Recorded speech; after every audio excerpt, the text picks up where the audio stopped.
आप सभी लोगों का क्यूब क्लासेस के YouTube चैनल में स्वागत है। तो संडे की इस वीडियो के लिए तैयार है संडे धमाका। जैसे कि प्रॉमिस किया था, पीरियोडिक टेबल हमारा चैप्टर 3 पूरा का पूरा तेजी से उड़ाना है। जितने मैं टॉपिक शुरू करता हूँ एक लाइक ठोक दो बहुत ज्यादा जोर से, और कमेंट सब्सक्राइब शेयर। देखो एंड में बताऊंगा, आप इग्नोर कर दो तो पहले ही बता दिया।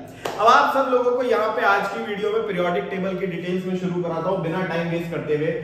हमारे करंटली 118 एलिमेंट डिस्कवर्ड है ऐसा बताया जाता है। पूरी तरह सच्चाई नहीं है, कुछ एलिमेंट्स ऊपर नीचे हैं, लेकिन जो हमारा करंट टेबल है वो 118 एलिमेंट्स के पैटर्न का है, अरेंजमेंट का, इसलिए 118 का नंबर कैरी फॉरवर्ड होता चला आ रहा है बहुत लंबे समय से।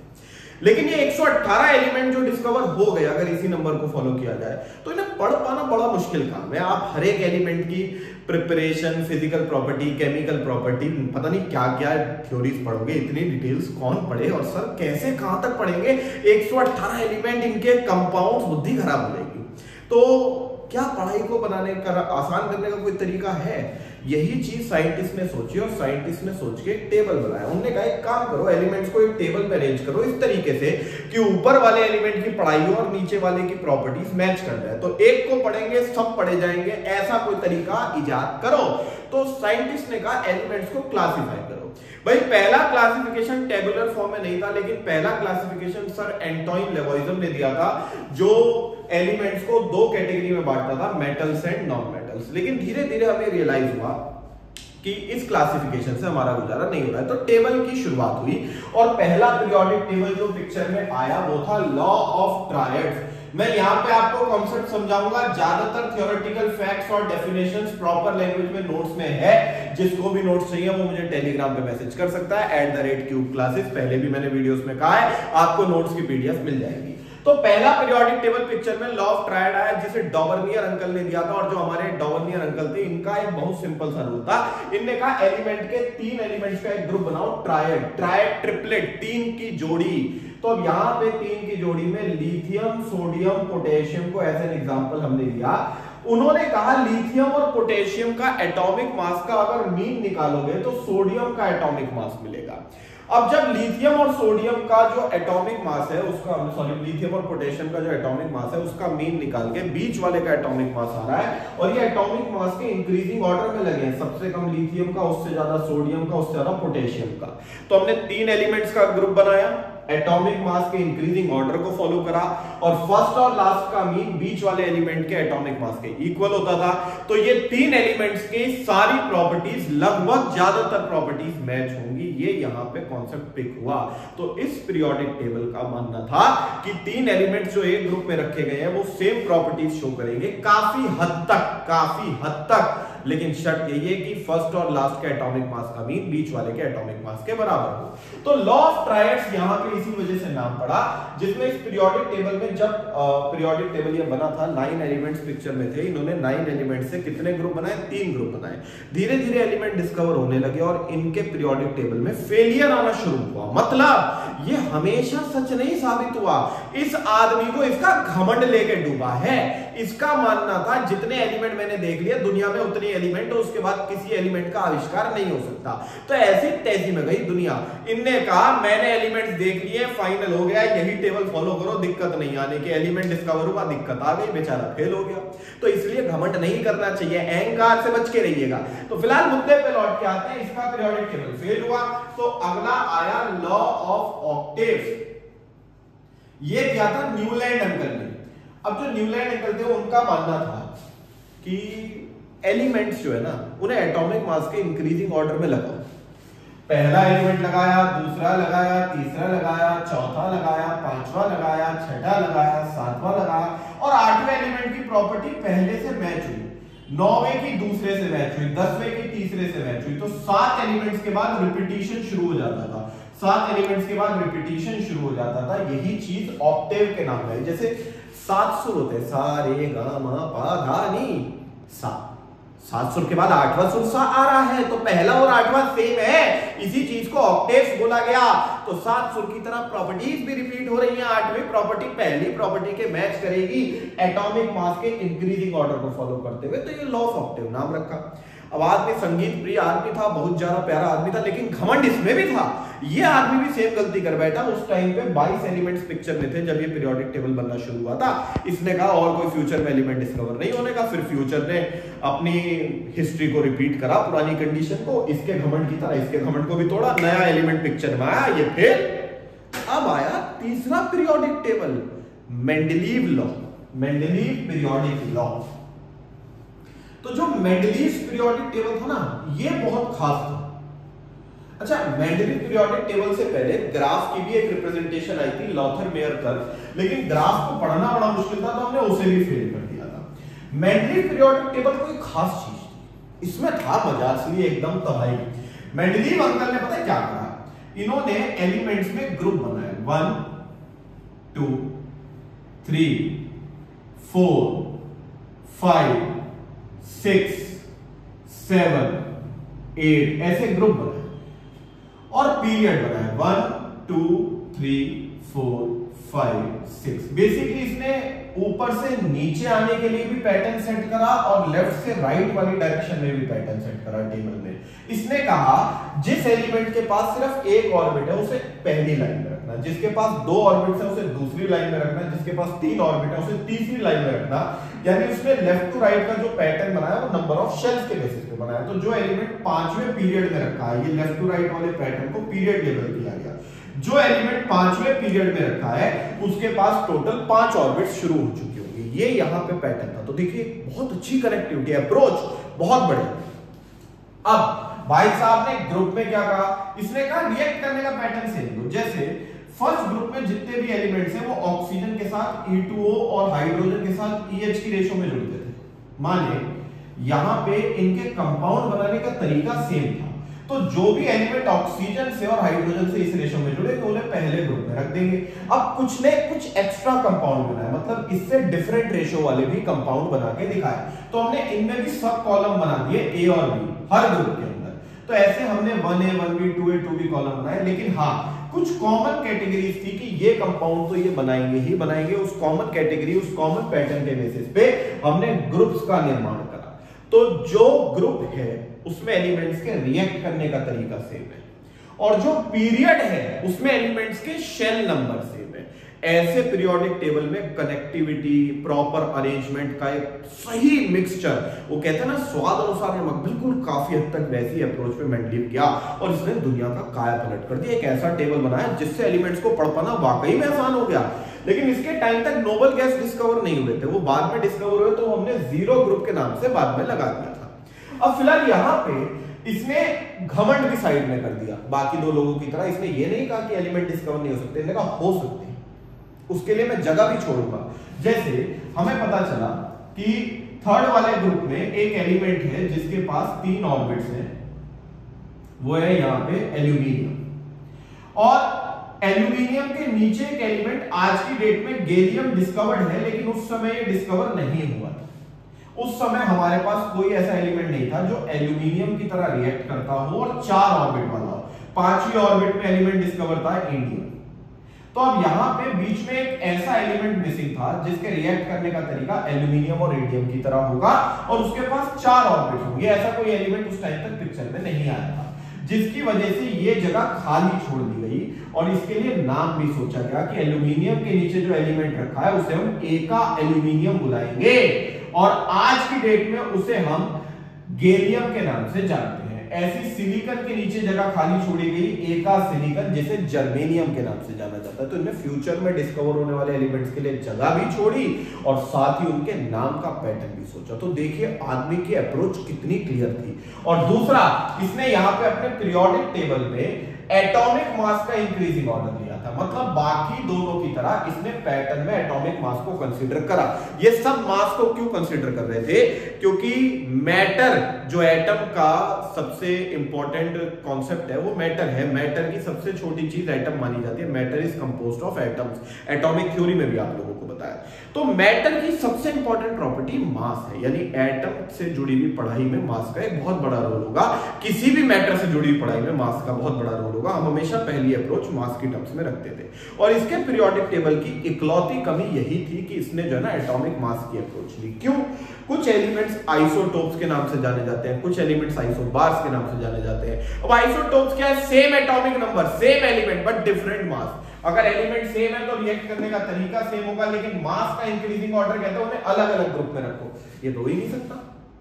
अब दिक्कत आ जाएगी, आइसोटोप्स को सेम लोकेशन कैसे दें, क्योंकि मास अलग है। Isobars mass same, element different है। अब सेम मास है तो उसे एक जगह पे थोड़ी रख सकते हैं, हो सकता है रिएक्ट करने का तरीका अलग हो। कैल्शियम का एटॉमिक मास 40, आर्गन का एटॉमिक मास 40। आर्गन घमंडी है, बॉन्ड ही नहीं बनाता, नोबल गैस कहीं का, और कैल्शियम बॉन्ड बना लेता है, मेटल है, 2 इलेक्ट्रॉन छोड़ के तैयार है बॉन्ड बनाने के लिए, कह रहा है मुझसे ले लो 2 इलेक्ट्रॉन, ऐसी तैसी में गया आर्गन। दोनों का मास सेम है तो उन्हें सेम जगह मिलनी चाहिए, लेकिन रिएक्ट करने का तरीका अलग है, और वो रिएक्ट करने का तरीका ही कहता है इन्हें सेम जगह पे नहीं रखा जा सकता। तो इसका मतलब एटॉमिक मास और एटॉमिक नंबर से जुड़े हुए ये आइसोटोप्स और आइसोबार्स की टर्म ही इसके पीरियोडिक टेबल की कमी बनी। तो जब इसका पीरियोडिक टेबल एटॉमिक मास के ऑर्डर को फॉलो कर रहा था तो इसके मॉडल में कमी आई, और फिर मॉडर्न पीरियोडिक टेबल बना जो हेनरी मोसले ने डिस्कवर करा था, और उसने मेंडलीव के ही पैटर्न को कैरी फॉरवर्ड करा। बस उसने कहा कि हम एटॉमिक मास की जगह एटॉमिक नंबर का ट्रेंड फॉलो करेंगे। तो उनका मानना था एटॉमिक नंबर के हिसाब से एलिमेंट्स को अरेंज किया जाए तो आइसोटोप्स आइसोबार्स की जो प्रॉब्लम है वो रिजॉल्व हो जाएगी। तो modern periodic table finally picture में आया जो आज की डेट में पढ़ा जाता है, और उसका क्वांटम नंबर्स के साथ भी बहुत गहरा कनेक्शन है। तो आप लोगों को इलेक्ट्रॉनिक कॉन्फ़िगरेशन सिखाई थी 1s 2s 2p वाली। आइए उस कॉन्फ़िगरेशन को याद करने का, शॉर्टकट लगाने का टाइम आ गया है। याद है ना, बोला था हार्ट टू हार्ट कनेक्शन, भूल तो नहीं गए? तो आप लोगों को अब वो कॉन्फ़िगरेशन शेल वाइज लिखनी है। यहां पे सबसे पहले 1s आता है, फिर 2s आता है मतलब सेकंड ऑर्बिट, और फिर 2p आता है, उसके बाद आता है 3s, फिर आता है 3p। मतलब मैं हर शेल को अलग लाइन में लिख रहा हूं। 3p के बाद 4s, फोर्थ ऑर्बिट तो अगली लाइन, 4s 3d 4p। अब देखो 3d की जब फिलिंग करते हैं हम तो 3d थर्ड ऑर्बिट के d सब शेल को फिल करने की बात हो रही है, लेकिन 3d की फिलिंग करने के से पहले आप 4s भर चुके हो। तो जब आप 3d में इलेक्ट्रॉन भर रहे होगे तो भी उस एलिमेंट के पास 4 ऑर्बिट्स होंगी, इसलिए 3d को फोर्थ लाइन में ही पढ़ेंगे, क्योंकि थर्ड ऑर्बिट फिल करते हुए भी उस एलिमेंट के पास 4s में इलेक्ट्रॉन होते हैं, चौथी ऑर्बिट प्रेजेंट होती है, इसलिए 3d को भी फोर्थ लाइन में ही लिखा है मैंने, 4 ऑर्बिट्स वाली लाइन में। 5s फिफ्थ लाइन शुरू कर दी, 5वीं ऑर्बिट 4d 5p, फिर आया 6s सिक्स्थ लाइन शुरू कर दी, 4f 5d 6p, 7s 5f 6d 7p। ये आप लोगों की क्वांटम नंबर्स की इलेक्ट्रॉनिक कॉन्फ़िगरेशन है जो मैंने शेल वाइज बांट दी है। जैसे ही नया शेल शुरू हुआ मैंने नई लाइन शुरू कर दी, और अगर आप बहुत गौर से देखो हर शेल की स्टार्टिंग एस से हुई और एंड पी पे हुआ। हर ऑर्बिट एस पे शुरू हुई और पी पे खत्म हुई, यानी पी के बाद नई ऑर्बिट शुरू हो जाती थी। अगर अंदर वाली ऑर्बिट की कोई जगह खाली भी है तो भी वो एस और पी के बीच में आ रहा है। इसका मतलब 3d खाली है, वो भर सकता है, लेकिन वो फोर्थ ऑर्बिट शुरू करने के बाद भरा जाएगा। तो हमेशा याद रखना थर्ड ऑर्बिट का आउटर मोस्ट वाला जो क्राइटेरिया है, आउटर होने का, बाहर होने का क्राइटेरिया, बड़े होने का क्राइटेरिया, वो फोर्थ ऑर्बिट शुरू होते ही खत्म हो गया था। तो जब 3d भरा गया तब थर्ड ऑर्बिट आउटर मोस्ट नहीं थी, यानी एक शेल जब आउटर मोस्ट होता है तो एस से शुरू होता है, पी पे खत्म हो जाता है, फिर उसकी बची हुई जगह भरी भी जाएगी तो एक नई आउटर मोस्ट ऑर्बिट शुरू हो चुकी होगी। क्लियर हो गई बात? अब आप लोगों को इसी पैटर्न में बहुत ज्यादा इंपॉर्टेंट बात गौर करनी है कि 1s के बाद हर इंटरवल को गौर से देखो, s पे शुरू पी पे खत्म, s पे शुरू पी पे खत्म, सारे के सारे, और 2 इंटरवल बीतने के बाद d आया, और 2 इंटरवल बीतने के बाद f आया। मतलब हर 2 इंटरवल के बाद एक नया सबशेल शुरू हो जाता है।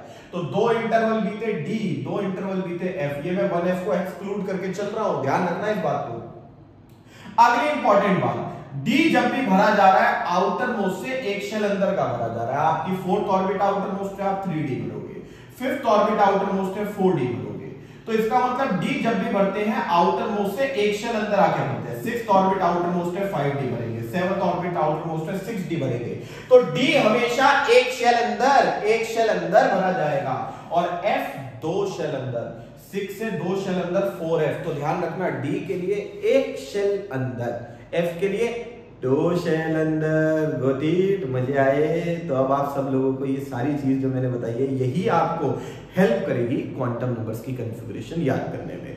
तो अब आप लोगों को मैंने कहा कि आप इतनी पिक्चर, मैंने देखो एक ढक दिया खुद से, अब यहां ध्यान देना, फिर मैच करेंगे। हाँ, तो आप लोगों को दिख तो नहीं रहा किसी को? चलो आगे शुरू करते हैं। 1s से शुरू करने के बाद हर ऑर्बिट s पे शुरू, p पे खत्म, s पे शुरू, p पे खत्म। 2 इंटरवल बीत गए तो d आएगा नया सबशेल। 4th ऑर्बिट s पे शुरू, एक ऑर्बिट अंदर d, 4p। याद करो, 4th ऑर्बिट s पे शुरू, p पे खत्म और d आएगा बीच में एक शेल अंदर का। 4 से एक शेल अंदर 3d। उसी प्रकार 5s, 4d, 5p। 5s के बाद 4th ऑर्बिट का d और 5p। और देखो 2 इंटरवल और बीत गए, f का नंबर आ गया। तो 6th ऑर्बिट s पे शुरू, 6 से 2 शेल अंदर 4f, एक शेल अंदर 5d, 6p। 7s, 7 से 2 शेल अंदर 5f, एक शेल अंदर 6d, 7p। तो ऐसे आप हर 2 इंटरवल के बाद देख सकते हो रिपीटिशन आ रहा है मेरे बच्चों। तो आप लोगों को ऐसे क्वांटम नंबर का एक पैटर्न हेल्प करेगा याद करने में कॉन्फ़िगरेशन को। तो एक बार और रिपीट मार दें, हम दोबारा आपके सामने ग्रेट वॉल ऑफ चाइना बन के इस इक्वेशन को ढक देंगे। दिख तो नहीं रही है, चीटिंग नहीं करने का। तो अब 1s और सीक्वेंस में भी लिख सकते हो, फिर s पे शुरू, 2p पे खत्म, 3s, 3p। 2 intervals gone. अब 4s, 4 से एक ऑर्बिट अंदर 3d, 4p। 5s, 5 से एक ऑर्बिट अंदर 4d, 5p। 2 इंटरवल्स मोर गॉन। अब आगे 6s, अब d के इंटरवल बीत गए, f का नंबर चालू, 4f, 5d, 6p। अब इसके बाद 7s, 5f, 6d, 7p। बस ध्यान क्या रखना है, d के लिए एक शेल अंदर और f के लिए 2 शेल अंदर जाना है आउटर मोस्ट से। That's all. इतनी बात पर गौर करो, काम सेट हो जाएगा, टेंशन नहीं लेते मेरे बच्चों। तो अब यहाँ पे आप सब लोगों को करंटली ये वाली जो कॉन्फ़िगरेशन है, इस कॉन्फ़िगरेशन से पीरियोडिक टेबल नहीं बना है। हमारा पीरियोडिक टेबल का जो स्ट्रक्चर है ना, वो इसी कॉन्फ़िगरेशन के पैटर्न से कनेक्टेड है। हमारे पीरियोडिक टेबल में करंटली सबसे पहले हम कॉन्फ़िगरेशन वाइज बनाएंगे। आपको पीरियोडिक टेबल की हर एक स्ट्रक्चरल डिटेल कॉन्फ़िगरेशन से मैच होती हुई मिल जाएगी। सबसे पहले 1s से शुरुआत करनी है। 1s में एक इलेक्ट्रॉन 1s1, 1s में 2 इलेक्ट्रॉन 1s2।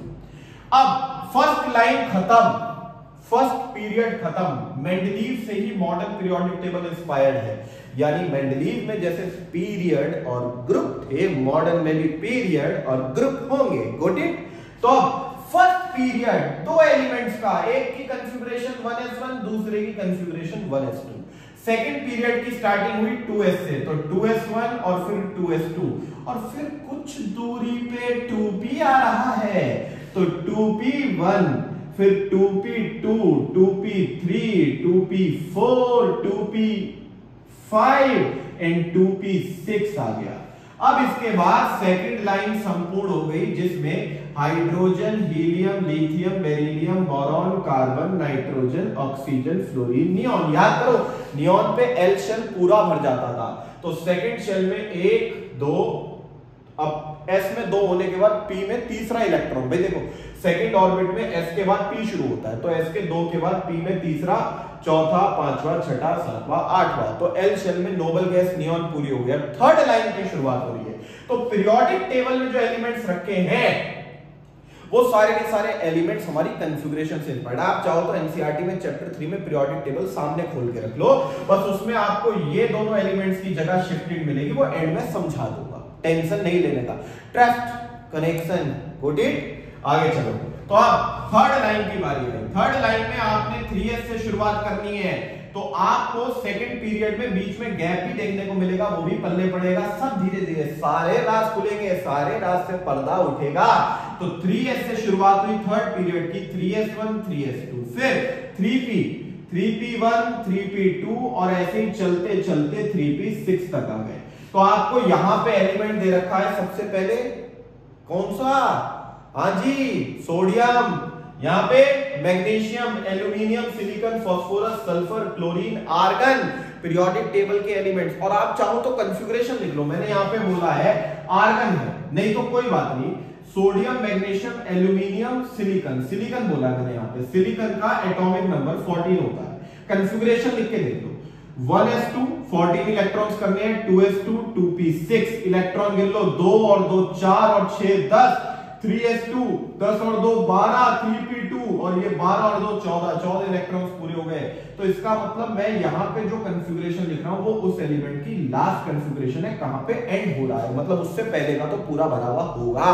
तो इसका मतलब यहाँ पे ये 3p2 की जो कन्फिगरेशन निकल के आई है, इस कन्फिगरेशन का एक सिंपल सा कहना है कि यहाँ पे इस एलिमेंट की एंडिंग हो रही है, जो सिलिकॉन है वो 3p2 पे एंड हो रहा है। तो इसका मतलब पीरियोडिक टेबल में जो आपको एलिमेंट दिए हैं, मैं उनकी आखिरी कन्फिगरेशन से उनकी लोकेशन बता रहा हूं आप लोगों को। क्लियर हो गई बात? तो यहां पे एलिमेंट्स आपके सामने प्लेस्ड है, याद भी कराया जाएगा पीरियोडिक टेबल, डरने का नहीं, टेंशन नहीं, अपन बैठा है, सब होगा, बेफिक्र रहने का। फिलहाल फोकस आपको यहाँ पीरियोडिक टेबल का स्ट्रक्चर समझना, आज की वीडियो का सबसे इंपॉर्टेंट पोर्शन यही है। पीरियोडिक टेबल समझ में आ गया, क्वांटम नंबर से लिंक समझ में आ गया, तो चैप्टर के क्वेश्चंस मजाक लगने लगेंगे। पहली बार पढ़ रहे हो चीजें अजीब लगेंगी, डरावनी भी लगेंगी, पर याद रखो जब सारे चैप्टर्स मजबूत हो गए तो ये भी होगा।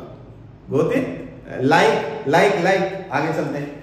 तो यहां पे आप सब लोगों को मैं कन्फिगरेशंस जो लिख के दे रहा हूं उससे पीरियोडिक टेबल का स्ट्रक्चर देखो, आप लोगों को क्लियर होने लगेगा अभी से ही। हमने पहली लाइन में पहले पीरियड में उन एलिमेंट्स को रखा जिसपे एक ऑर्बिट है, फिर 2 ऑर्बिट, फिर 3 ऑर्बिट, जिसमें ऊपर से नीचे हमने ये कोशिश करी कि कन्फिगरेशन सेम आए। फर्स्ट ऑर्बिट का S1 लास्ट, सेकंड ऑर्बिट का S1, थर्ड ऑर्बिट का S1, मतलब हर आउटर मोस्ट शेल की S1 कन्फिगरेशन एक लाइन में ही रखी है। इसका मतलब ये हुआ इन सबके आउटर मोस्ट शेल में बराबर इलेक्ट्रॉन है, और बराबर इलेक्ट्रॉन का मतलब है बराबर ही लूज करेंगे और बराबर ही गेन करेंगे। तो जानिए आप लोगों को इस बात का ध्यान रखना है, ऊपर से नीचे कन्फिगरेशन मिल गई, इलेक्ट्रॉन्स की संख्या मिल गई, रिएक्ट करने का तरीका मिल गया, मतलब एलिमेंट्स की पढ़ाई आसान हो गई। Got it? अब यहां पे आप सब लोगों को अगली लाइन दे रखी है 4s, fourth period, 4s1 4s2, लेकिन इस बार 3d आ रहा है। तो 3d 1 से लेके कहां तक आता है मेरे बच्चों? 10 तक, जिसमें इसकी कन्फिगरेशन में एक्सेप्शंस भी होते हैं, उसकी डिटेल्स भी कनेक्ट होंगी। तो अब 3d 1 से लेके 3d 10 तक की हमारे पास यहाँ कन्फिगरेशन आई। 3d के बाद 4p आ रहा है, 4p 1 से लेके 4p 6 तक। तो करंटली आप लोगों के पास वो जो टेबल है उसमें यहां जगह खाली क्यों रह गई?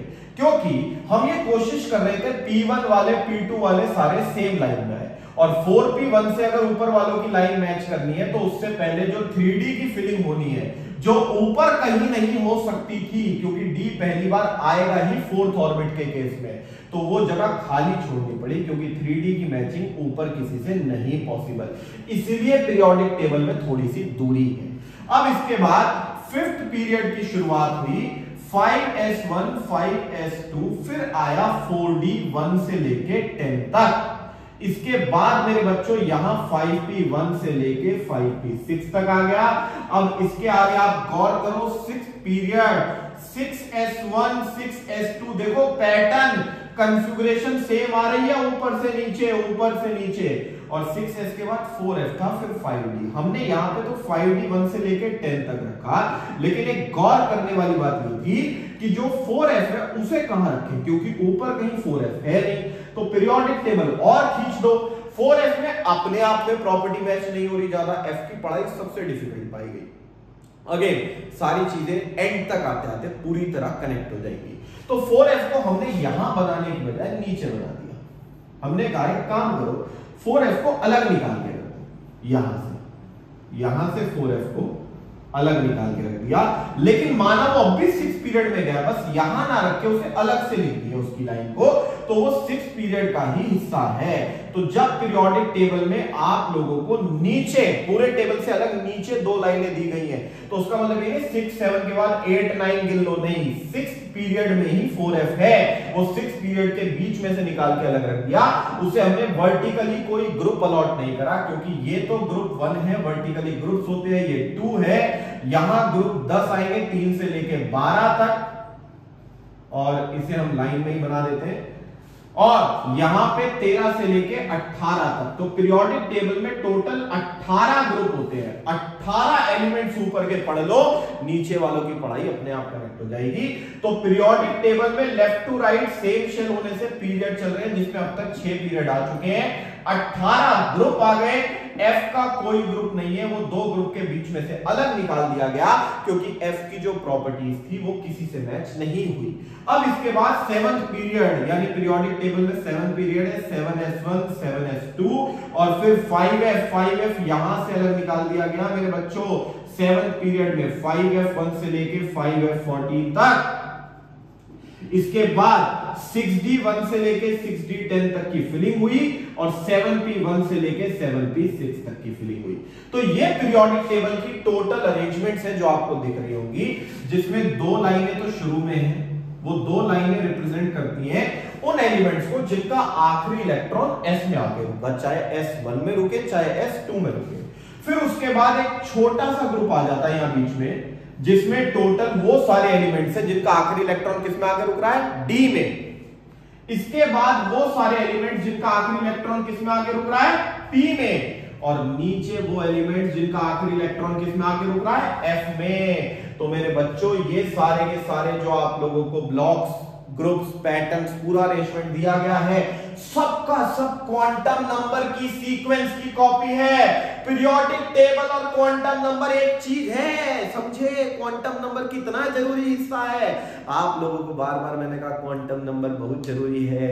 देखो, पीरियोडिक टेबल इंस्पायर्ड है क्वांटम नंबर से। हेनरी मोसले अंकल ने मॉडर्न पीरियोडिक टेबल मेंडलीव और क्वांटम नंबर्स की थ्योरी के कॉम्बिनेशन से बनाया है, कॉम्बिनेशन, जिसमें आप लोगों को 18 ग्रुप दिए गए, 7 पीरियड दिए गए और 4 ब्लॉक दिए गए। एक ब्लॉक जिसमें S वाली कॉन्फ़िगरेशन है, एक D वाली, एक P वाली और एक F वाली। F का कोई ग्रुप नहीं है, 2 ग्रुप के बीच में से निकला है, लेकिन स्टिल उनके पीरियड्स हैं और उनका ब्लॉक है, सिर्फ ग्रुप का है।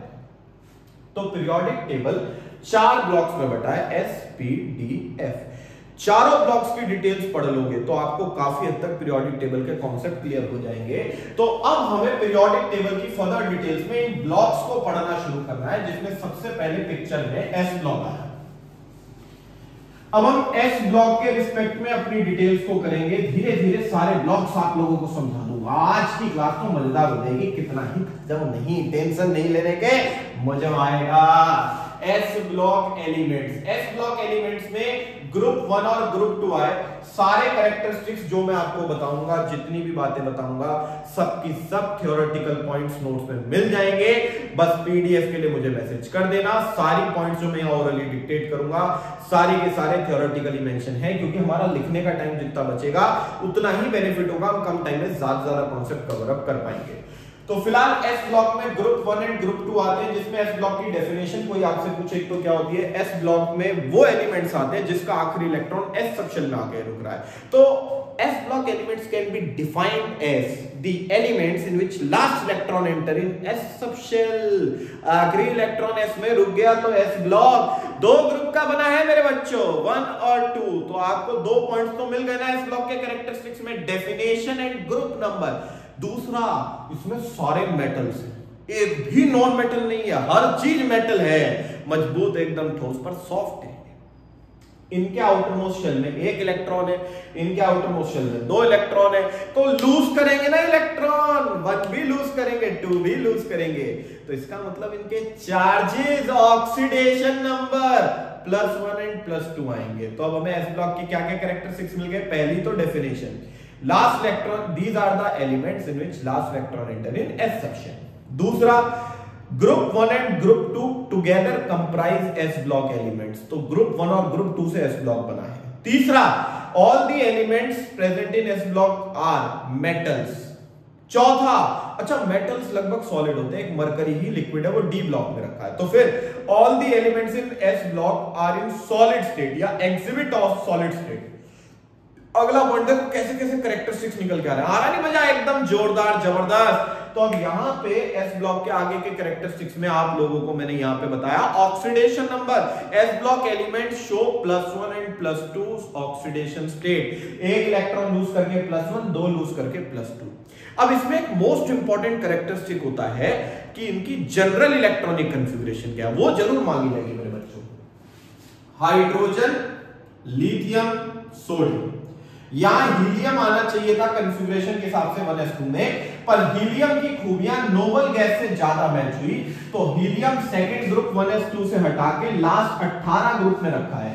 मतलब हीलियम को हमने पी ब्लॉक में रख दिया, लेकिन उसे पढ़ा कहीं भी नहीं जाता, किसी भी एस ब्लॉक में भी नहीं, पी ब्लॉक में भी नहीं। क्यों भाई? एस ब्लॉक से प्रॉपर्टी मैच नहीं कर पा रहा, नोबल गैस है, एंट में मरा हुआ है। पी ब्लॉक में वो इसलिए एक्सेप्ट नहीं हो रहा क्योंकि उसकी कॉन्फ़िगरेशन एस पे आके एंड होती है। और आप लोगों को मैंने बार बार एक बात बताई कि एस ब्लॉक एलिमेंट्स जो होते हैं उनका आखिरी इलेक्ट्रॉन एस सबशेल में एंटर करता है, तो इसका मतलब पी ब्लॉक एलिमेंट्स वो माने जाएंगे जिनका आखिरी इलेक्ट्रॉन पी सबशेल में एंटर करे। तो हीलियम क्या हो गया? धोबी का कुत्ता, ना घर का ना घाट का। हाँ जी, अब हीलियम हट गया पिक्चर से, बचा बेरिलियम और मैग्नीशियम। तो अब करंटली इन एलिमेंट्स की कॉन्फ़िगरेशन लिखो। हाइड्रोजन की कॉन्फ़िगरेशन एटॉमिक नंबर 1 पे 1s1 आती है। लिथियम की गौर से देखो एटॉमिक नंबर 3 है, तो 1s2 2s1 आएगी मेरे बच्चों। सोडियम की 11 है, 1s2 2s2 2p6 3s1 आएगी मेरे बच्चों। इन तीनों के आउटर मोस्ट शेल 1 2 3, देखो पहली बार फर्स्ट ऑर्बिट, पहली बार सेकंड, इसके बाद थर्ड, सबके आउटर मोस्ट शेल के इसमें 1 है। तो अगर मैं इनके आउटर मोस्ट शेल को n मार्क कर दूं तो उसके इसमें 1 इलेक्ट्रॉन आ रहे हैं। तो ग्रुप 1 में जितने भी एलिमेंट्स हैं उनकी आउटर शेल की कॉन्फ़िगरेशन ns1 बैठ रही है। इसे हमने इसकी जनरल कॉन्फ़िगरेशन नाम दे दिया। मतलब ग्रुप 1 में ऊपर से नीचे तक एक भी एलिमेंट उठा लो, आउटर मोस्ट ऑर्बिट में S1 ही आएगा। तो इसका मतलब ग्रुप 2 का कहां बैठा? NS2। और S ब्लॉक 2 ही ग्रुप का क्यों होता है? क्योंकि S में 2 इलेक्ट्रॉन से ज्यादा नहीं आ सकते, तो S में 2 ही ग्रुप पॉसिबल है, S1 S2 S1 S2। तो NS1 और NS2 ग्रुप 1 और 2 की जनरल कॉन्फ़िगरेशन होगी। तो पूरे S ब्लॉक की हो गई NS1 to 2। भाई पूरे S ब्लॉक में जितने भी एलिमेंट्स हैं उनके आउटर मोस्ट शेल के S में 1 से लेकर 2 इलेक्ट्रॉन्स तक की रेंज आएगी। कोई भी एलिमेंट उठा लो, उसका आखिरी शेल S में इलेक्ट्रॉन या तो 1 कैरी कर रहा होगा या 2। और कई बार NS1 to NS2 भी लिख दिया जाता है S ब्लॉक की जनरल कॉन्फ़िगरेशन को, जैसे कि एनसीईआरटी में लिख के दिया गया है। क्लियर हो गई बात? हुआ थोड़ा बहुत घुसा दिमाग में, आए मजे आए, इंटरेस्टिंग टोटल। तो अब यहां पे आप लोगों को ये सारी की सारी थ्योरी में जनरल कॉन्फ़िगरेशन मैंने समझाई है, जो कि एस ब्लॉक के कैरेक्टरिस्टिक्स के साथ लिखना जरूरी है। अब एस ब्लॉक के बाद पी ब्लॉक का नंबर है, पी ब्लॉक के बात करें तो अब कैरेक्टरिस्टिक्स क्या होंगे? पहली बात definition, last electron enter in P subshell. दूसरा ग्रुप नंबर 13 से 18 आखिरी के 6 ग्रुप, और पी ब्लॉक 6 ही ग्रुप का क्यों है? क्योंकि पी सबशेल में 6 इलेक्ट्रॉन्स आ सकते हैं, इसीलिए पी ब्लॉक में 6 ग्रुप है। अब इसके बाद इसमें मेटल, नॉन मेटल, मेटलॉइड्स तीनों चीजें पाई जाती है। एस में सिर्फ क्या आते हैं? मेटल्स। इसमें हम क्या लिखेंगे? Point, P block elements contain all type of elements, metals, non metals as well as metalloids. P block elements also exhibit each kind of state, solid, liquid and gas। लेकिन ध्यान रखना लिक्विड एक ही है, bromine. पूरे periodic table में 2 ही liquid element है, एक metal है मरकरी जो डी ब्लॉक में रखा है, और एक नॉन मेटल है ब्रोमीन जो पी ब्लॉक में रखा है। मतलब मेटल भी एक ही लिक्विड है नेचर में, और नॉन मेटल भी एक ही लिक्विड है नेचर में। समझे खासियत? आयो मजे? अब यहाँ पे पी ब्लॉक में 3 स्टेट्स देखने को मिलती हैं, जिसमें लिक्विड में सिर्फ ब्रोमीन है, बाकी सॉलिड और गैस है। अगली बात, इनमें वेरिएबल ऑक्सीडेशन स्टेट है। आप लोगों को पी ब्लॉक में याद हो, रेडॉक्स में मैंने बताया था, जितने भी एलिमेंट्स आखिरी में थे, बोरॉन, कार्बन, नाइट्रोजन वाला ग्रुप है ये, उन सब में हमने देखा था, जैसे ऑक्सीजन पिक कर लो या नाइट्रोजन पिक कर लो, नाइट्रोजन का जनरल चार्ज रेडॉक्स की पहली वीडियो में -3 मैंने आपको लिख के दे रखा है, पर मैंने उसी समय ये बात भी बोली थी कि वो 3 गेन करने की जगह 5 लूज भी कर सकता है, डिपेंड करता है कि उससे ज्यादा ताकत पर एलिमेंट आ गया तो। यानी नाइट्रोजन 1 से से ज्यादा चार्जेस शो कर सकता है, -3 से +5 तक का पूरा किस्सा शो कर सकता है वो, तो उसका कोई फिक्स चार्ज नहीं है, वेरिएबल चार्ज है। यानी पी ब्लॉक एलिमेंट्स के अगले पॉइंट में लिखोगे they exhibit variable oxidation states, कोई फिक्स चार्ज नहीं है। आग लगा दी एकदम पी ब्लॉक वालों ने, कह रहे हम नहीं रुक रहे, एक चार्ज पे तबाही मचाएंगे, बहुत सारे चार्जेस दिखाएंगे। अब इसके बाद आगे यहाँ पे पी ब्लॉक एलिमेंट्स के बारे में और क्या इंफॉर्मेशन है हमारे पास। इसके आखिरी के 3 ग्रुप नंबर 13, 14, 15, 16, 17, 18 बोरॉन फैमिली और carbon, nitrogen, oxygen, fluorine, neon. 18 group को नोबल गैस के नाम से जाना जाता है क्योंकि ये स्टेबल होती है, इनका ऑक्टेट पूरा होता है। 17 ग्रुप को हेलोजेंस के नाम से बुलाते हैं, हेलोजन शब्द सॉल्ट से लिया गया है। ग्रुप 17 में जितने भी एलिमेंट्स हैं सबके सब मेटल्स के साथ सॉल्ट बनाते हैं, तो 17 ग्रुप को डिक्लेयर कर दिया सॉल्ट फॉर्मिंग ग्रुप, हेलोजन।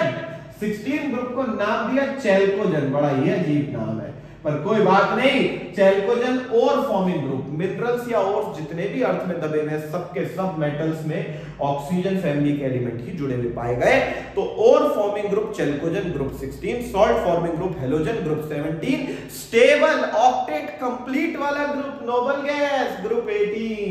अब इनकी जनरल कॉन्फ़िगरेशन का नंबर है मेरे बच्चों, जिसमें हम नीचे वाले एलिमेंट नहीं बना रहे। काहे नहीं बना रहे?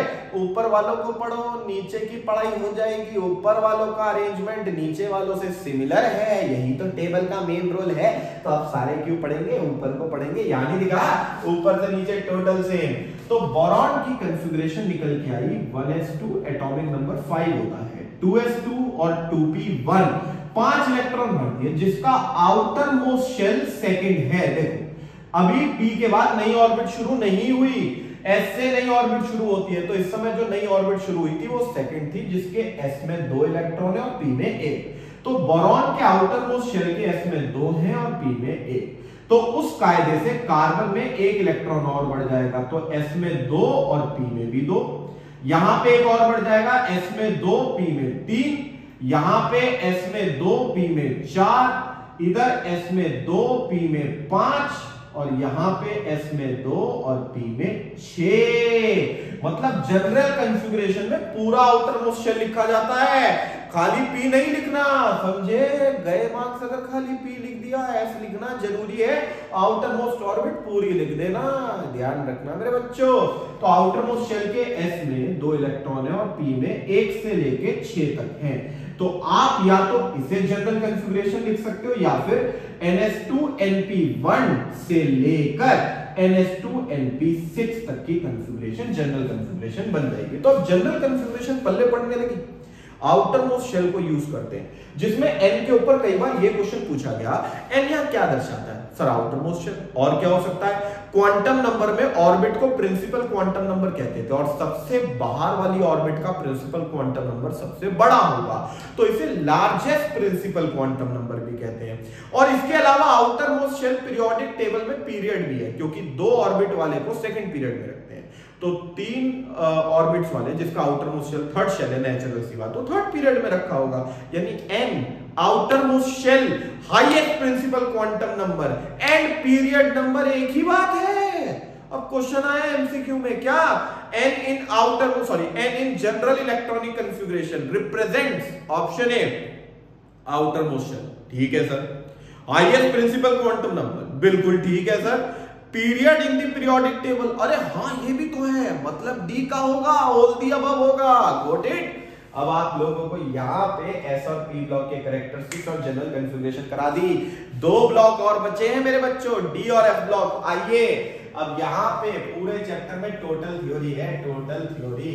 अब डी एंड एफ ब्लॉक के जनरल कॉन्फ़िगरेशन की तरफ बढ़ते हैं। कैरेक्टरिस्टिक्स में जितने यहाँ मैं एलिमेंट्स लिखूंगा, कॉन्फ़िगरेशन लिखूंगा, कैरेक्टरिस्टिक्स भी तो है, डिक्टेट कर दूंगा, बाद में थ्योरी से पढ़ लेना मेरे बच्चों। आप लोगों का पीरियोडिक टेबल का स्ट्रक्चरल कॉन्सेप्ट निमटने वाला है, घबराते नहीं है, अपन बैठा है तुम लोगों के लिए। तो डी ब्लॉक में भी हम सिर्फ पहली सीरीज पढ़ेंगे, पहली सीरीज भाई 1 और 2 ग्रुप एस में, 1 से लेके 2 ग्रुप एस ब्लॉक में, 13 से लेके 18 पी ब्लॉक में। तो तो बीच में डी ब्लॉक है जो ग्रुप 3 से लेकर 12 तक आता है, जिसमें 10 एलिमेंट्स है और जो पहली सीरीज है 10 एलिमेंट की वो एटॉमिक नंबर 21 से 30 तक की होती है और वही यहां पे हम लिखेंगे। अब डी ब्लॉक में सबसे पहले जो एलिमेंट आएगा वो स्कैंडियम है, एटॉमिक नंबर 21, जिसकी कॉन्फ़िगरेशन आती है 1s2 2s2 2p6 3s2 3p6 4s2 3d1। ये 21 इलेक्ट्रॉन्स की अरेंजमेंट हो गई, कॉन्फ़िगरेशन हो गई, जिसमें एक चीज मैंने आपको बताई थी कि आपको सिर्फ आउटर मोस्ट शेल पढ़ना है और ये याद रखना नई ऑर्बिट एस से शुरू होती है। बार बार कह रहा हूं, हर ऑर्बिट की शुरुआत एस से हुई, पीरियोडिक टेबल का पहला हिस्सा एस है, हर पीरियड एस से शुरू होता है। तो 4s नई ऑर्बिट को रिप्रेजेंट कर रहा है, फोर्थ ऑर्बिट को, इससे पहले की ऑर्बिट किसी काम की नहीं, भूल जाओ। और 3p6 तक आमतौर पे p6 पे सारी नोबल गैस है, देखो पीरियोडिक टेबल में 18 तक नोबल गैस है, मतलब नोबल गैस के बाद नई ऑर्बिट शुरू हो रही है। तो मैंने 3p6 तक नोटिस करा 18 एटॉमिक नंबर। अरे हाँ सर, आर्गन नोबल गैस, बिल्कुल ठीक कह रहे हो, 18 इलेक्ट्रॉन है, 2 + 2 4 + 6 10 + 2 12 + 6 18 इलेक्ट्रॉन नोबल गैस आर्गन। अब स्कैंडियम के बाद टाइटेनियम आता है। मैंने कहा इतनी बड़ी कॉन्फ़िगरेशन मत लिखो, आर्गन लिख के 3p6 से पीछा छुड़ाओ। हो गया ना, कहा था ना कॉन्फ़िगरेशन छोटी भी हो सकती है, आसान हो सकती है। और आर्गन लिखने के बाद 4s2 3d1 का क्या बन जाएगा, 4s2 3d2, क्योंकि एक इलेक्ट्रॉन भी तो बढ़ गया मेरे बच्चों, तो एक इलेक्ट्रॉन डी में बढ़ गया है। तो अब आउटर मोस्ट शेल पढ़ना है, तो अंदर वाले सारे शेल को छोड़ दो एक नोबल गैस के सिंपल लिखते के साथ। आगे सर, अब यहां पे मैं आप लोगों को वेनेडियम 23, क्रोमियम 24, मैग्नीज 25, ये सारे एलिमेंट्स लिख रहा हूं। इस बीच कैरेक्टरिस्टिक्स याद करो। डी ब्लॉक एलिमेंट्स में outer most electron definition, D block elements are the elements in which last electron entering D subshell. All the elements in D block are metals. All the elements in D block exhibit solid state except mercury। इसी में है वो बेचारा इकलौता liquid metal mercury. अच्छा, ये hard होते हैं, एस ब्लॉक के मेटल सॉफ्ट है, ये हार्ड है, ये एक डिफरेंस है, ध्यान रखना। तो इनका मेटलिक कैरेक्टर ज्यादा है और मजबूत है एस ब्लॉक से, लेकिन काफी सारी प्रॉपर्टीज एस और पी के इनके बीच में लाई करती है। और बीच की स्टेट के लिए कई बार ट्रांजिशन शब्द आता है। ट्रांजिशन शब्द सेंटर को दर्शाता है, बिल्कुल बीच में एक से दूसरे में जाने में मोड़ पड़े, कोई जॉइंट आए, तो वहां ट्रांजिशन वर्ड यूज होता है। तो ये डी ब्लॉक एक जॉइंट है, एस और पी के बीच का ब्रिज है, तो इन्हें ट्रांजिशन एलिमेंट्स भी बोला जाता है। क्लियर हो गई बात? अच्छा, यहां पे हम जनरल कॉन्फ़िगरेशन अब करेंगे।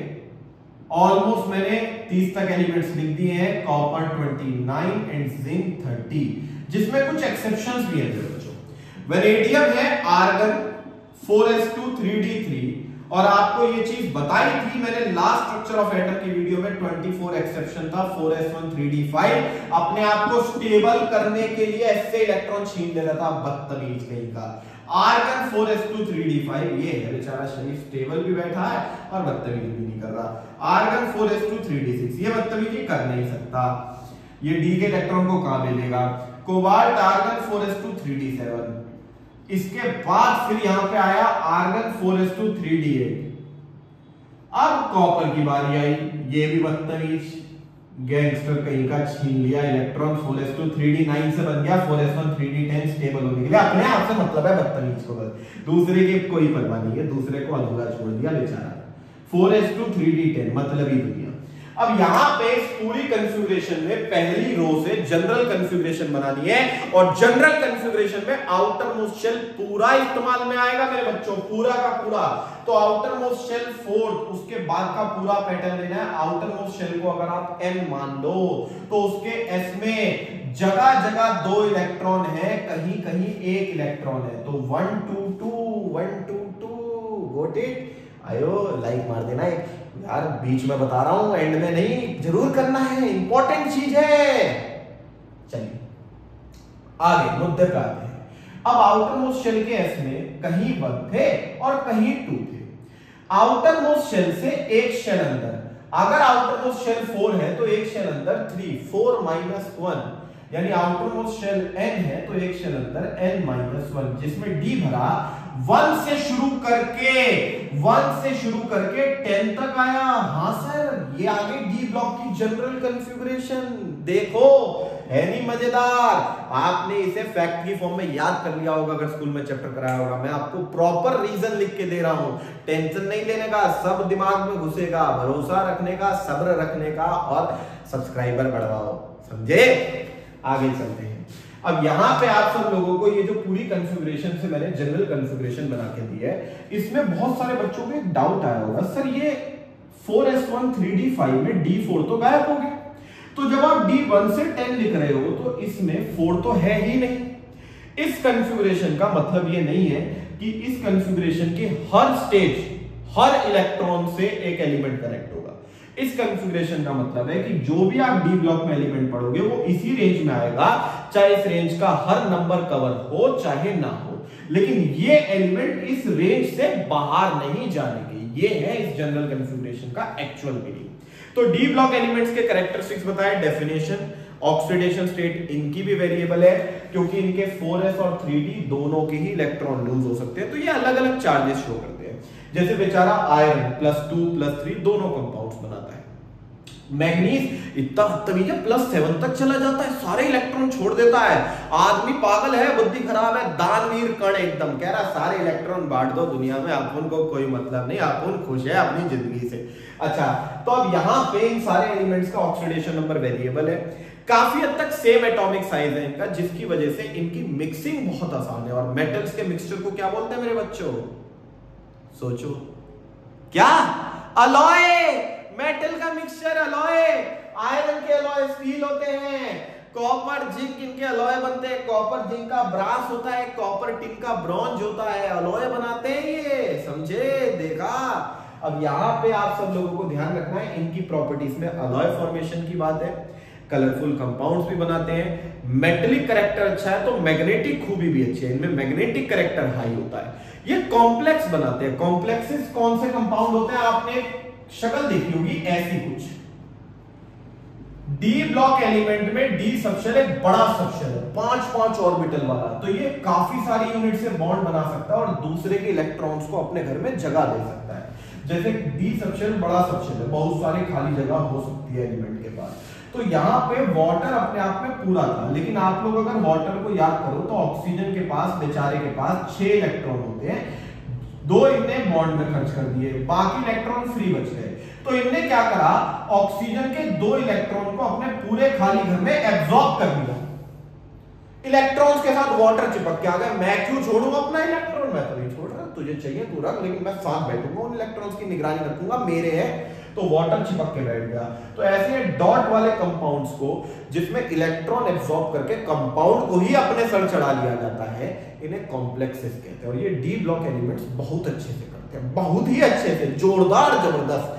तो ऐसे डी ब्लॉक के कैरेक्टरिस्टिक्स भी कवर अप होते हैं, जिसमें प्रॉपर लैंग्वेज पॉइंट्स, अगेन बार बार कह रहा हूं, नोट्स में है, टेलीग्राम पे मेंशन कर देना, पीडीएफ मिल जाएगी प्रॉपर थ्योरीज के साथ। अब इसके बाद आप सब लोगों का अगला ब्लॉक आता है एफ ब्लॉक, लास्ट ब्लॉक मेरे बच्चों। एफ ब्लॉक एलिमेंट्स की अगर हम बात करें तो यहां पे हमें कैरेक्टरिस्टिक्स में पहली चीज तो यही बोली गई, definition, last electron enter in F subshell.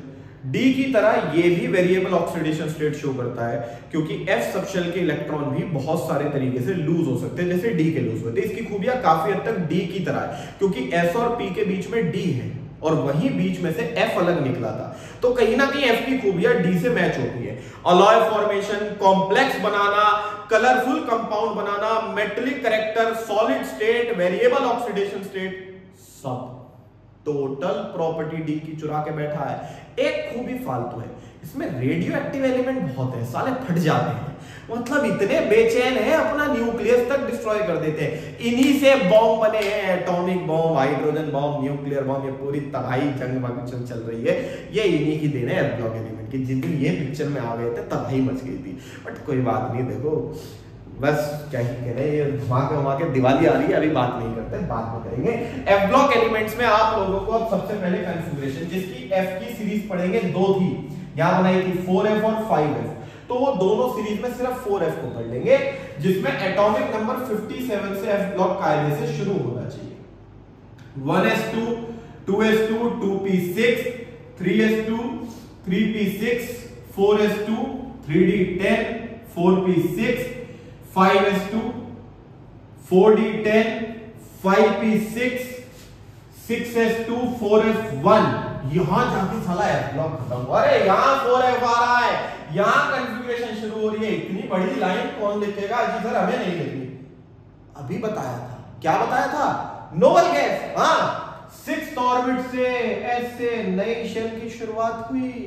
इससे पहले नोबल गैस एटॉमिक नंबर 54 यहां ज़ीनॉन आता है, तो हम एटॉमिक नंबर 58 में जरा एक फेरबदल करते हैं, इस पूरे की जगह ज़ीनॉन लिख देते हैं और फिर आ जाएगा 6s2 4f2। अभी मैं कोई भी एक्सेप्शन नहीं लिख रहा, पहले पूरी कॉन्फ़िगरेशन नॉर्मल लिखूंगा, उसके बाद एक्सेप्शंस आएंगे। एटॉमिक नंबर 59 की बात करें, xenon 6s2 4f3, atomic number 60 xenon 6s2 4f4, इसके बाद atomic number 61 xenon 6s2 4f5।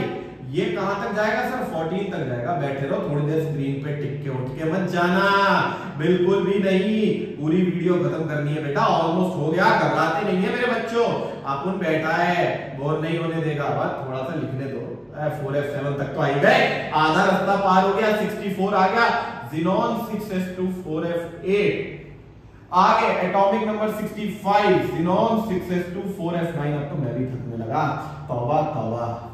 66 xenon 6s2 4f10, 67 xenon 6s2 4f11, 68 xenon 6s2 4f12, 69 xenon 6s2 4f13 और इसके बाद हमारे पास 70 ज़ीनॉन 6s2 4f14। f पूरा भर चुका है, f पूरा भर चुका है। 71 ज़ीनॉन 6s2 4f14 5d1।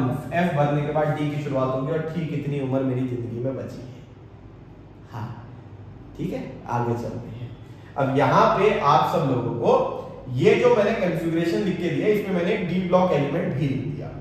अब यहां पे एक्सेप्शंस की बात करें तो मुझे पता चला मैं पहला शेल भरूंगा, दूसरा, तीसरा, चौथा, पांचवा, छठा, 6 ऑर्बिट्स तक आ चुके हैं हम। ध्यान से देखो, 6 पीरियड चल रहा है, तो 1s, फिर हमने 2 में s और p भरा, फिर हमने 3 में s और p भरा, फिर 4s, उसके बाद दोबारा 3rd ऑर्बिट का d। ये पूरा हो गया, ये पूरा हो गया, ये पूरा हो गया। ठीक है सर, आगे बताइए।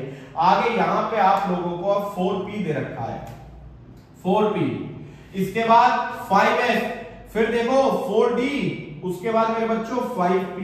अब यहां तक भी 4 में भी एक जगह f खाली पड़ी है।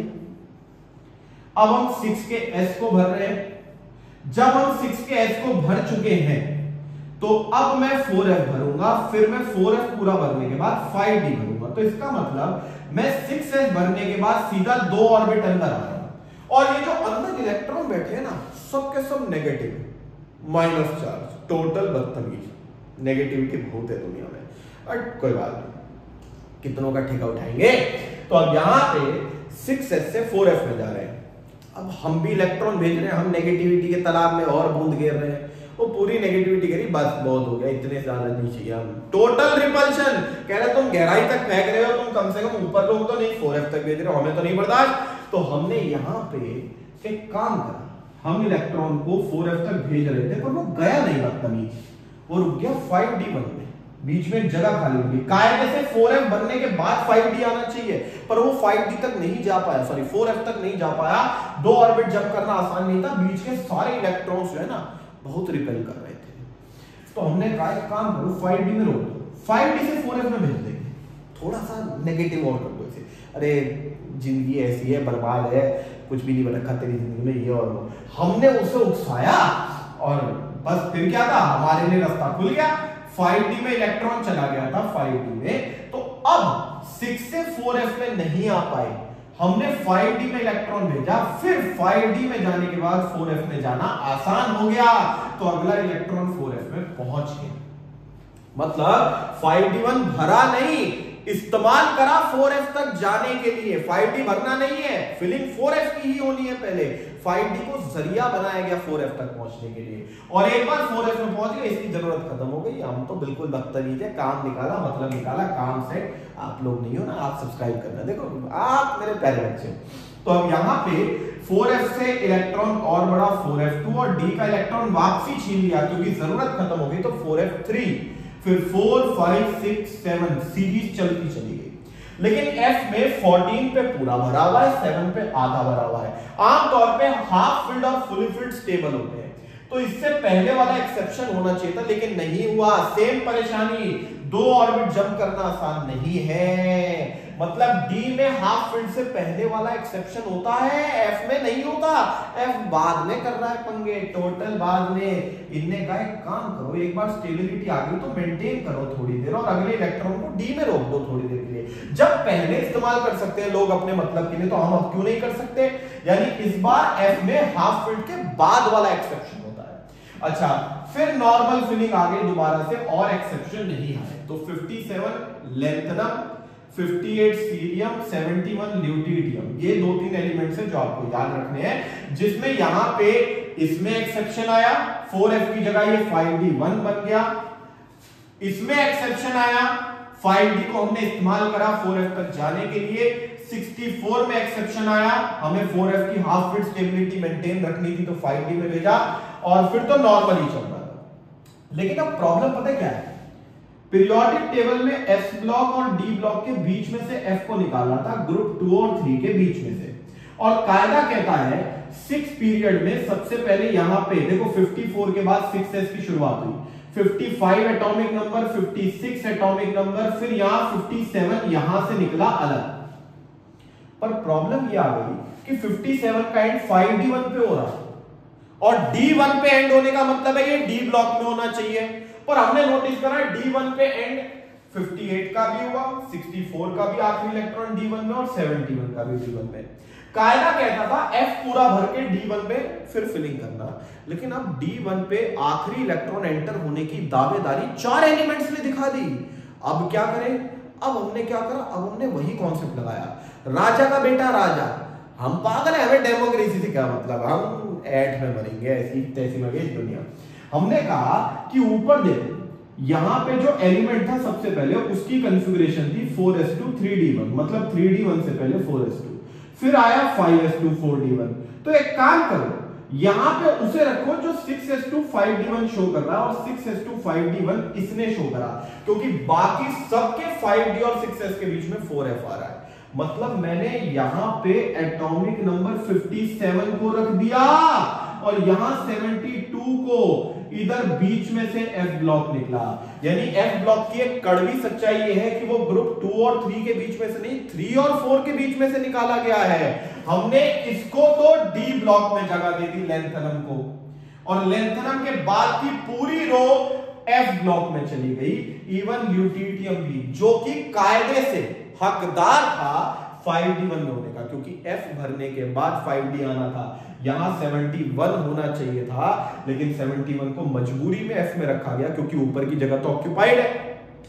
भाई 72 तो तय है ना कि d1 के बाद d2 आएगा, तो बीच में जो एलिमेंट्स थे f के, वो सारे नीचे रख दिए गए f ब्लॉक की सीक्वेंस में। तो f ब्लॉक की पहली सीरीज एटॉमिक नंबर 58 से 71 की बनी, और यहां पे जो एलिमेंट्स थे उसमें 71 मजबूरी में f ब्लॉक में गया, कायदे से उसे d में जाना चाहिए था, क्योंकि नॉर्मल फिलिंग कहती थी पहले s भरो, फिर f पूरा भरो, फिर d भरना। मतलब यहां d वाला पहला एलिमेंट 71 होना चाहिए था, पर उसकी जगह इसने छीन ली 6s2 5d1 वाले ने, और फिर यहां पे उसको मजबूरी में ल्यूटिडियम में जाना पड़ा। वो याद है ना, वो कौन सी मूवी आई थी अभी, शहजादा, कार्तिक आर्यन की, अल्लू अर्जुन जी की कॉपी जो थी, वो अल्लू अर्जुन जी की जो मूवी थी, वायरल नहीं करना, देखो इस बात को, गलत बात है। तो अब यहाँ पे आप लोगों को ये वाली जो कॉन्सेप्ट है उसमें ये समझ लो कि इन दोनों की जगह आपस में छीन ली गई, अदला बदली हो गई। अब यहाँ पे 58 से 71 की एफ की जो ये पहली रो आई है ग्रुप 3 और 4 के बीच में आती है। मतलब एफ ब्लॉक एलिमेंट्स के कैरेक्टरिस्टिक्स में एक्स्ट्रा चीज ये है कि ग्रुप 3 और 4 के बीच में से निकला है। कॉन्फ़िगरेशन का आप जनरल पोर्शन निकालो। अब हमने देखा आउटर मोस्ट शेल 6 है जिसके एस में 2 इलेक्ट्रॉन है, सब में आउटर मोस्ट शेल के एस में 2 इलेक्ट्रॉन है, 6s कहीं भी देख लो 2 का बना हुआ है। फिर उसके बाद आउटर मोस्ट से एक शेल अंदर का डी कभी कभी भरा गया तो कभी डी में 0 इलेक्ट्रॉन थे, था ही नहीं, कभी डी में 1 इलेक्ट्रॉन थे। और उससे भी एक शेल अंदर आउटर मोस्ट से 2 शेल अंदर आए 4 के लिए, 6 से 2 शेल अंदर 4 के लिए एफ भरा जो कि 1 से 14 आ रहा है, पर हम लेंथनम को 7 पढ़ते हैं तो कहीं कहीं 0 to 14 लिखा होता है, कहीं कहीं 1 to 14। क्योंकि आप सोच के देखो अगर 57 को डी में जगह दे भी दी गई तो भी एफ ब्लॉक इसके बिना नहीं पढ़ा जा सकता। तो कोई कोई जनरल कॉन्फ़िगरेशन में एफ को इंक्लूड करता है, सॉरी 57 को इंक्लूड करता है तो एफ 0 इलेक्ट्रॉन का यहाँ पे, तो एफ 0 to 14 की कॉन्फ़िगरेशन बैठेगी। और अगर इसे इंक्लूड नहीं करोगे तो एफ 1 to 14 बैठेगा। बट हम इसे इंक्लूड करके चलते हैं, अगेन आपके स्कूल में वेरिएशन आए तो ध्यान रखना, वरना जनरली इंक्लूडेड रहता है। तो ये एफ ब्लॉक की पूरी जनरल कॉन्फ़िगरेशन आ गई। और इस जनरल कॉन्फ़िगरेशन के अलावा आपको मैंने इसके कैरेक्टरिस्टिक्स बता ही दिए। एक्स्ट्रा चीज लेंथनम के बाद जो एफ की सीरीज उतारी गई एटॉमिक नंबर 58 से 71 उसे लेंथेनॉइड्स के नाम से जाना गया। लेंथेनॉइड्स की एटॉमिक नंबर की रेंज पूछी जाती है 58 से 71 होती है। और एक होता है एक्टिनियम बिल्कुल इसी के नीचे, जिसके बाद की सीरीज एक्टिनॉइड्स के नाम से जानी गई जो कि 5F सीरीज है एटॉमिक नंबर 90 से 103 तक की। तो एफ की ये 2 रो है लेंथेनॉइड्स एंड एक्टिनॉइड, लेंथेनम के बाद वाली और एक्टिनियम के बाद वाली जो पीरियोडिक टेबल से निकाल के अलग उतार दी गई। तो चारों ब्लॉक्स कंप्लीट हो गए, लेकिन अपने आप में आखिरी थ्योरी बहुत पावरफुल कॉन्सेप्ट है, बहुत ज्यादा वास्ट है। एक छोटा सा टॉपिक और कराऊंगा, फिर आप लोगों का पीरियोडिक टेबल कंप्लीट हो गया। पीरियोडिक टेबल को हमने बनाया क्यों था? प्रॉपर्टीज को आसान करने के लिए, जिसे पीरियोडिसिटी के नाम से पढ़ा जाता है। पीरियोडिक टेबल से पढ़े जाने वाली प्रॉपर्टीज, वो आप लोगों को अगले वन शॉट में, तो बेसिकली जैसे स्ट्रक्चर ऑफ एटम को मैंने 2 अलग अलग टॉपिक्स के वन शॉट की फॉर्म में डाला है, सेम ये चैप्टर, ये पूरा वन शॉट पीरियोडिक टेबल का हो गया, एक पूरा वन शॉट पीरियोडिसिटी का हो जाएगा। तो आप लोगों को वो पीरियोडिसिटी का वन शॉट मिलेगा और पूरा चैप्टर कंप्लीट क्वेश्चंस करेंगे। और आप लोग ये ध्यान रखना, थ्योरेटिकल चैप्टर है, मैं बिल्कुल मानता हूं, सब कुछ नया है, तंग भी करेगा, बेझिझक पूछना जो टॉपिक में दिक्कत आई, हल्का सा भी ग्लिच लगे माइंड में तो घबराने का नहीं, बताने का, कमेंट करो, टेलीग्राम पे मैसेज करो, बेझिझक टेल करो, अपन बताएगा आप लोगों के लिए, अपन हाजिर है। तो अब लास्ट टॉपिक, आप लोगों को मैंने मॉडर्न पीरियोडिक टेबल का स्ट्रक्चर समझा दिया, लेकिन मैंने आपसे एक चीज कही थी कि पीरियोडिक टेबल आमतौर पे फेल हुए थे लोगों के घमंड के चलते, कि उन्होंने फ्यूचर में डिस्कवर होने वाले एलिमेंट्स के लिए स्पेस नहीं छोड़ा, नाम नहीं सोचा। मॉडर्न पीरियोडिक टेबल और मेंडलीव ये दोनों ने ही इस बात को फॉलो नहीं करा। मेंडलीव ने भी फ्यूचर प्रिडिक्शन के लिए जगह छोड़ी, नाम दिया, इसने भी करा, इसका नाम बहुत अच्छा था भाई, उसमें तो हमें ऊपर वाले एलिमेंट याद रखने थे, तो ए का एल्यूमिनियम, ए का सिलिकॉन बने। इनने कहा एटॉमिक नंबर 100 तक तो सारे डिस्कवर हो गए, तो जिनका एटॉमिक नंबर 100 या 100 से ज्यादा है उसके लिए नाम का एक पैटर्न फिक्स कर दो।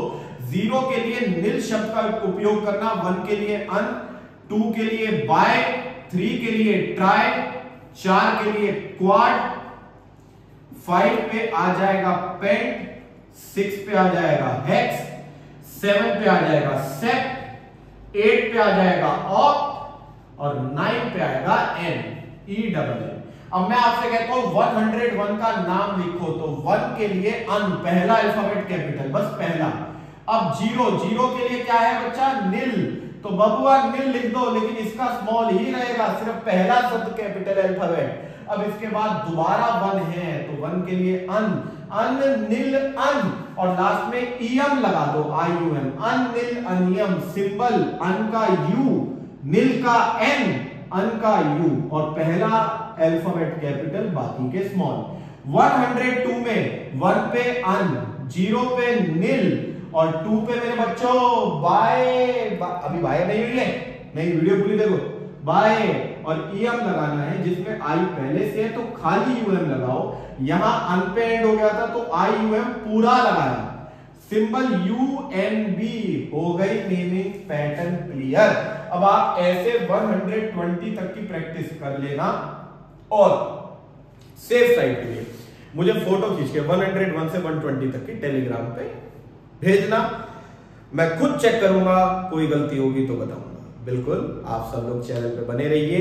आज के कॉन्सेप्ट में कोई भी डाउट हो आप लोग कमेंट में पूछिए, टेलीग्राम पे पूछिए, सब रिजॉल्व होगा, मैं बैठूंगा। ओके बाय, जय हिंद ऑल ऑफ यू।